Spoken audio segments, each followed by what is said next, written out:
Hello, I'm Navneet Rao. At Xilinx, I'm responsible for connectivity platform solutions and the strategy for them. Today in this demonstration, we are going to look at Virtex 6 GTX transceivers. Through the IBERT reference design, the integrated bit error rate tester reference design, we are also going to see the GTX transceivers live in action at 6.25 gigabits per second. In this particular kit, you have all the deliverables that are necessary to be successful first time around. On the slide here, one of the key hallmarks of Virtex 6 LXT and SXT FPGAs is we have up to 36 transceivers operating all the way from 150 megabits per second all the way up to 6.5 gigabits per second. A quick summary of these GTX transceivers. We'll definitely go over and look at some of these.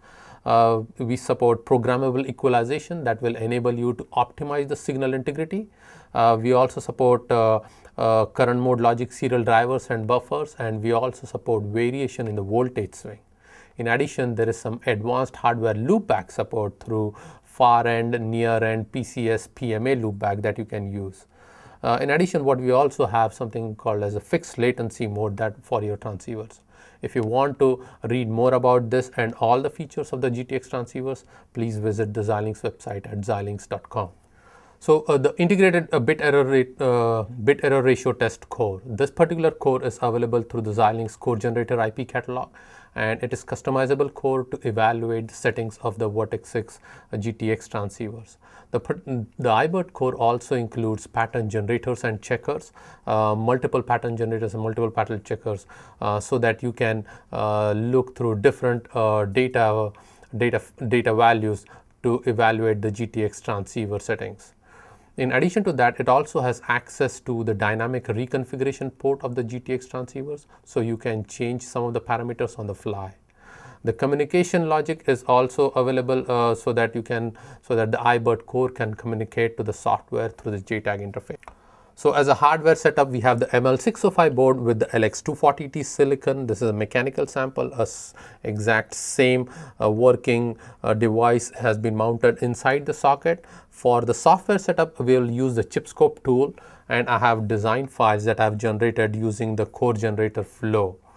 So let me show you the core generator flow quickly here. So the IBERT core is available through the Xilinx core generator IP catalog, and you have to navigate to debug and verification under Chipscope Pro. There is IBERT Virtex 6 GTX Chipscope Pro -IBERT core available to you. So what I've done is I've hit customize here, and I've gone through all the steps and created a bit file. That particular bit file is now available to me, and I have opened my Chipscope Pro analyzer window, and here what I'm going to do is configure my FPGA with that particular bit file. So when I open my bit file and select OK to configure the FPGA, what I should see momentarily is the done pin here glow. That will give me an indication that the FPGA has been configured, and we are ready to show the IBERT reference design demonstration. So as you see, our done pin is glowing right now, and on my window here I also see IBERT Virtex 6 GTX console ready for me. So I double click that particular console. I have the MGT is running at 6.25 gigabits per second. I see the TX-PLL and the RX-PLL status is locked. On the loopback mode, I have none because I have external SMA loopback. And what I see here is my PRBS7 is running as a TX data pattern, and on my receive, I'm trying to check for the same pattern. I see lots of errors on the receive. What I can do is, because we have this current mode logic and the serial drivers and buffers, and I can control the swing.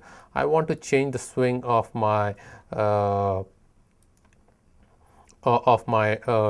TX differential pair. What that will do is that will change the differential output swing to a higher value. What I'll then do is hit reset, and then I don't see any receiver errors inside. And if I click inject once, then I see one error, as you see in the RX bit error rate count. Let me click a couple of more times, and then you should see the error count increment as well.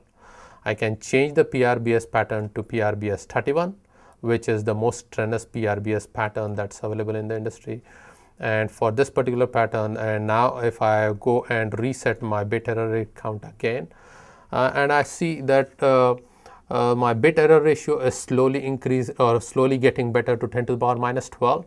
We have seen the MGTs operating at 6.25 gigabits per second, and we have seen the MGTs driving PRBS data pattern. So the data pattern is coming out of the TX, going into the MGT through the receiver port, and then there is a checker that will check for that PRBS 31 data pattern. At that strenuous pattern, we are still able to maintain our link locked. For more information on any of the Virtex 6 or the ML605 evaluation kit or the IBERT reference design, please visit our website at www.xilinx.com. Thank you.